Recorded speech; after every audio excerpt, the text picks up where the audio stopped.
Hi, my name is Mak Khuin Weng. I was born in Kuala Lumpur, but I grew up in Petaling Jaya. I was also a reporter with the Star for 9 years. In 2008, I was a councillor at MPPJ, and I held on to that position until 2012. As a councillor, the people brought a lot of issues to me, and in order to make sure that I knew what I was fighting for, I did a lot of research. I found a lot of government documents, circulars, rule books, and law books to make sure that whatever it was I argued, I had facts to back me up. I am now running for the Bukit Gasing state seat because none of our politicians are addressing issues that I believe are very important to all of you. One of these issues are your land title rights. Section 1 to Section 16 of Petaling Jaya was developed between 1952 and 1964.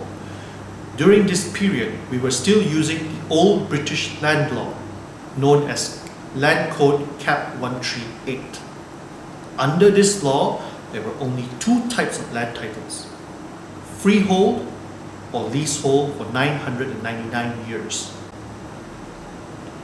The present land law, the National Land Code, only came out in 1965, after sections 1 to 16 were developed. Now, it says very clearly that any land transaction done before the National Land Code came out should be completed using the old land law. So this raises many questions. Why do you have leasehold titles under the National Land Code for 99 years? If it was leasehold titles, under the old land law, it would have been 999 years. Also, if your government insists that your land titles are correct, they have to answer the following question. When did PJ residents apply for it? You may not know this, but under the National Land Code, a buyer of state land has to apply for it after 1965.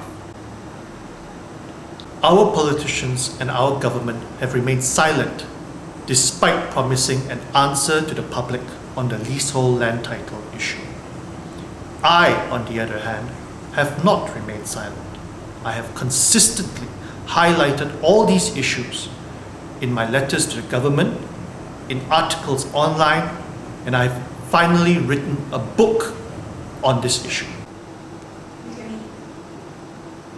The other issue I want to highlight are development rules. Did you know that every condominium must have a minimum football field-sized park? Did you also know that for every 1,000 persons, there must be 2 hectares of open space? That's 5 acres of park for every 1,000 persons. So where are the parks? Both Pakatan Rakyat and Barisan Nasional governments have blatantly ignored these rules. And I'm not making these rules up. These can be found in our rule books. Look around you, all the condominiums that are coming up. Where are the parks?